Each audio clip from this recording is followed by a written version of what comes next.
नमस्कार, स्वागत है आप सभी का लाइव न्यूज दिल्ली पर और मैं हूं आपके साथ सपना ठाकुर। आइए रुक करते लाइव न्यूज दिल्ली की सुपरफास्ट खबरों की ओर।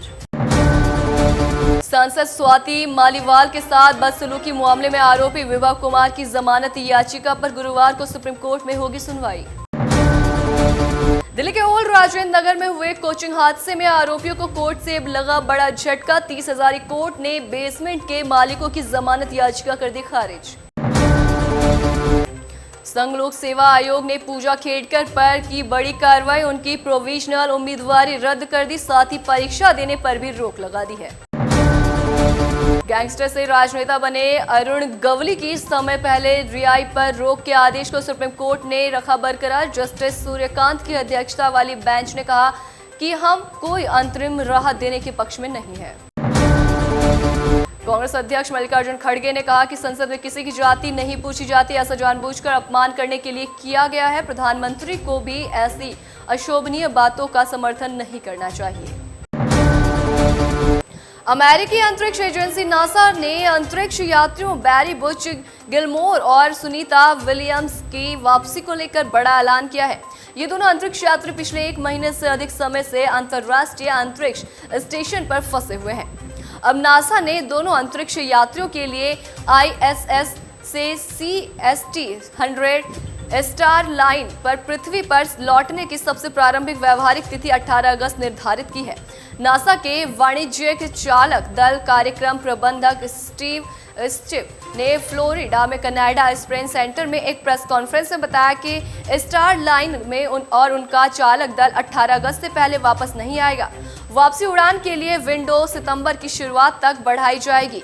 स्टीव ने कहा बैरी बुच गिलमोर और सुनीता विलियम्स की वापसी उड़ान के लिए विंडो सितंबर की शुरुआत तक बढ़ाई जाएगी। उन्होंने ये भी कहा कि अगले 2 महीनों में अंतर्राष्ट्रीय अंतरिक्ष स्टेशन से आने जाने के लिए चालक दल की उड़ानों के लिए नासा की योजनाबद्ध अनुसूची पहले स्टार लाइनर पर और बुच और सुनी को घर लाना, फिर चालक दल 9 और को अंतर्राष्ट्रीय अंतरिक्ष स्टेशन पर लॉन्च करना और फिर चालक दल 8 को घर लाना है।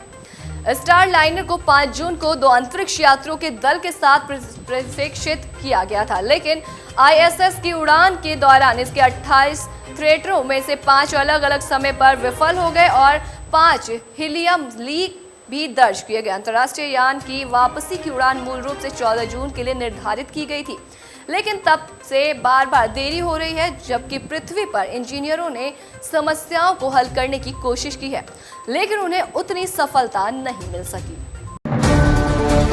दिल्ली के राजेंद्र नगर कोचिंग सेंटर हादसे से जुड़ी बड़ी खबर आई सामने। MCD कमिश्नर से मुलाकात के बाद छात्रों ने धरना और भूख हड़ताल किया खत्म। वायनाड भूस्खलन पर कांग्रेस सांसद KC वेणुगोपाल ने कहा वायनाड त्रासदी के बारे में कहने के लिए एक शब्द भी नहीं है। बहुत सारे शव बरामद हुए और बहुत से लोग लापता हैं। पश्चिम बंगाल के दार्जिलिंग के रंगापानी में एक मालगाड़ी पटरी से उतरी। मालगाड़ी के 2 डिब्बे पटरी से उतरे, लेकिन गनीमत रही कि कोई भी हताहत नहीं हुआ। दिल्ली की शिक्षा मंत्री आतिशी ने कहा कि UPSC की तैयारी कर रहे छात्रों से दिल्ली सरकार के मंत्री और मेयर ने मुलाकात की और ये मुलाकात 1 बजे दिल्ली सचिवालय में हुई। नोएडा सेक्टर 8 की झुग्गी में अचानक आग लगने से हुआ हादसा। इसमें 10 वर्षीय आस्था, 7 वर्षीय नैना और 5 वर्षीय आराध्या की दर्दनाक मौत, घर का मुखिया घायल। इजरायली सेना ने मंगलवार शाम को दक्षिण बेरूत के एक बिल्डिंग पर हमला किया। हमले के कुछ देर बाद ही इजरायली सेना ने यह ऐलान किया है कि हिजबुल्लाह आतंकवादी समूह के प्रमुख कमांडर फऊद शुक्र को हमने मार गिराया। माना जा रहा है कि इजराइल के गोलन हाइट्स पर रैकेट हमले के पीछे हिजबुल्लाह जिम्मेदार हो सकते हैं। लेबनान के इस आतंकी संगठन ने इजराइल के गोलान हाइट्स पर शनिवार को एक फुटबॉल ग्राउंड पर रॉकेट से हमला किया था। इस हमले में इजराइल के 12 बच्चों समेत कई महिलाओं की मौत हो गई थी और इसका बदला लेने के लिए इजरायली सेना ने कल शाम बेरूत पर हवाई हमले किए, जिसमें हिजबुल्लाह के प्रमुख फऊद शुक्र को मार गिराने का दावा किया गया है। लेबनान के नाबातिया के जन्मे फऊद शुक्र ने हिजबुल्लाह के स्थापना के वक्त से इस संगठन के प्रमुख भूमिका निभाई है। वहीं आपको बता दें कि 2006 के लेबनान इजराइल युद्ध में भी इसने प्रमुख भूमिका निभाई थी, जहां हिजबुल्लाह ने इजराइल का जमकर विरोध किया था।